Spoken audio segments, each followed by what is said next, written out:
besar sebagai pemateri. Saya Saudia Wadari, absen dari sebagai pemateri. Iya, Devan. Jelas sebagai ketulis.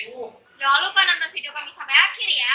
Penyimpangan sosial. Penyimpangan sosial atau perilaku menyimpang merupakan suatu tindakan atau perilaku yang dilakukan seseorang maupun suatu kelompok yang tidak sesuai dengan norma sosial yang berlaku di suatu lingkungan masyarakat maupun kelompok yang telah menyepakati aturan atau norma tersebut. Menurut KBBI atau Kamus Besar Bahasa Indonesia menargetkan penyimpangan sosial sebagai suatu tindakan perbuatan maupun tanggapan individu kepada kelompok atau lingkungan masyarakat yang bertentangan dengan norma dan juga hukum yang berlaku di lingkungan tersebut. Jenis-jenis penyimpangan sosial.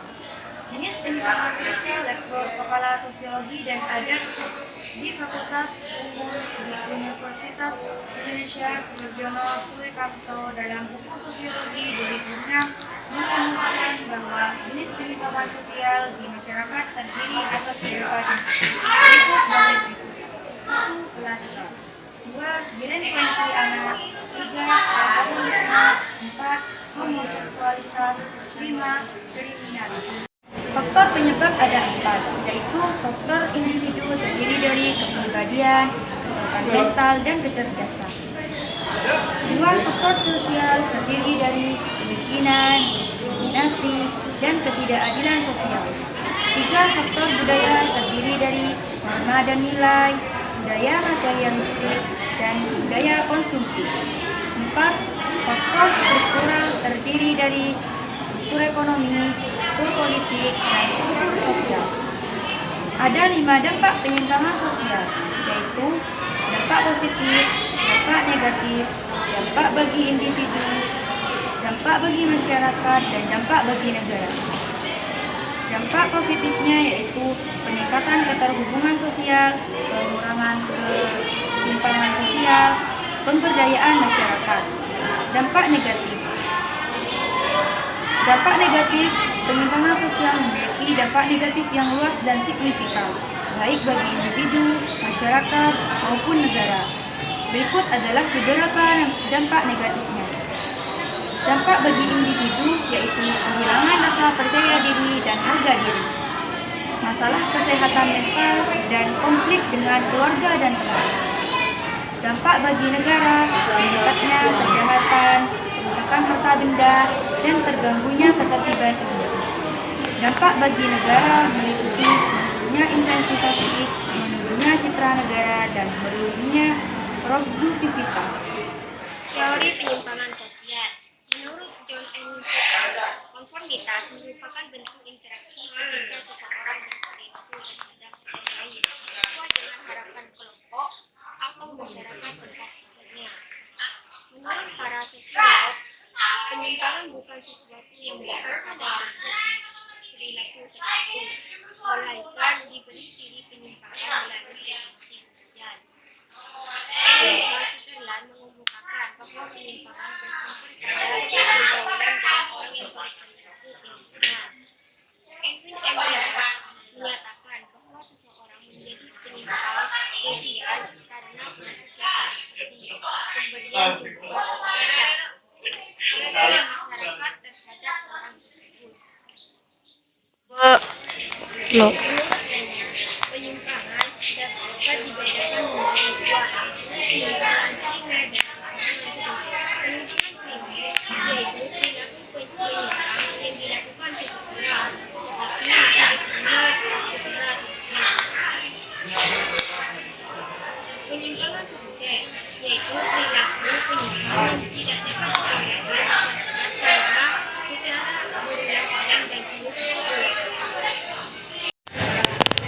Macam-macam penyimpangan yaitu ada 3. Yang pertama, penyimpangan individual. Yang kedua, penyimpangan kelompok atau grup.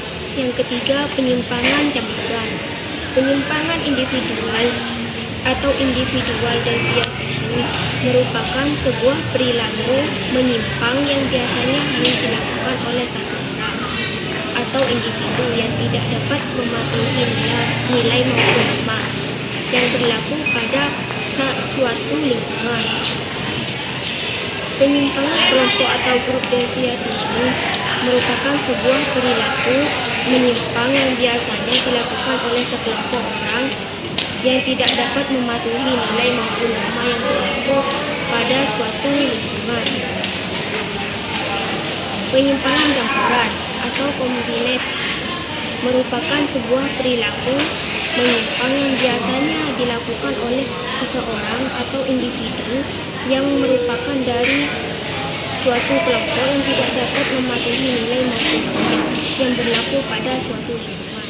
Sosial. Pengendalian sosial adalah pengawasan dari suatu kelompok terhadap kelompok lain untuk mengarahkan peran-peran individu atau kelompok sebagai bagian dari masyarakat agar tercipta situasi. Teori-teori pengendalian sosial ada dua. Menurut Peter R. Berger, pengendalian sosial adalah berbagai cara yang digunakan masyarakat untuk menertibkan para anggota yang membangkang. Menurut Sujono Sukanto, pengendalian sosial merupakan proses yang direncanakan maupun tidak direncanakan yang tujuannya untuk mengajak, membimbing, dan memaksa warga di masyarakat untuk mematuhi nilai-nilai dan kaidah yang berlaku. Ada dua sifat pengendalian sosial, yaitu pengendalian preventif dan pengendalian represif. Pengendalian preventif adalah pengendalian sosial yang dilakukan sebelum terjadinya pelanggaran. Pengendalian represif adalah pengendalian sosial yang ditujukan untuk memulihkan keadaan seperti sebelum terjadi pelanggaran. Jenis-jenis pengendalian sosial ada tiga, yaitu pertama, tindakan preventif, kedua, tindakan represif aktif, ketiga, tindakan kuratif. Macam-macam pengendalian sosial ada 4. 1. Pengendalian sosial formal, yaitu hukum, lembaga penegak hukum, dan lembaga politik. 2. Pengendalian sosial informal, yaitu keluarga, agama, pendidikan, media massa, kelompok teman sebaya, dan budaya. Pengendalian sosial internal, yaitu rasa malu, rasa bersalah, dan moral. Pengendalian sosial eksternal, yaitu saksi sosial dan penegak hukum. Dampak-dampak pengendalian sosial ada dua, yaitu dampak positif dan dampak negatif. Dampak positif, ketertiban dan stabilitas, perlindungan hak asasi, sosialisasi dan integrasi, kesejahteraan sosial, dan perkembangan budaya. Dampak negatif, penindasan diskriminasi, pembatasan kebebasan, ketidaksosialan, konflik sosial, dan kemerosotan moral. Marilah. Faktor-faktor yang mempengaruhi dampak pengendalian sosial ada 4. Yang pertama, jenis pengendalian sosial, dan yang kedua, cara penerapan, yang ketiga, konteks sosial, dan yang keempat, kesadaran masyarakat. Fungsi pengendalian sosial, yang pertama, menjaga kestabilan dan ketertiban sosial, yang kedua, mencegah terjadinya penyimpangan sosial, yang ketiga, meningkatkan kesadaran dan kepatuhan terhadap norma yang ada, dan yang keempat adalah sanksi sosial.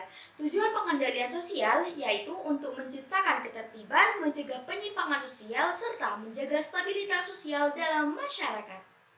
Kesimpulan dari dua materi bahwa dapat disimpulkan meskipun penyimpangan sosial tidak bisa sepenuhnya dihindari, pengendalian sosial yang efektif membantu menciptakan keseimbangan dalam masyarakat dengan memastikan perilaku anggota masyarakat tetap sesuai dengan nilai dan norma yang ada. Saya Reswan Sulfat dari sebagai notuler. Dan saya Siti Aliza Khorinisa sebagai moderator. Saya Dina Maria Flavia sebagai pengajar. Saya Saudia Wulandari sebagai pemateri. Saya Jamila Nafisa sebagai pemateri. Kami dari kelompok 4 izin pamit. Wassalamualaikum warahmatullahi wabarakatuh.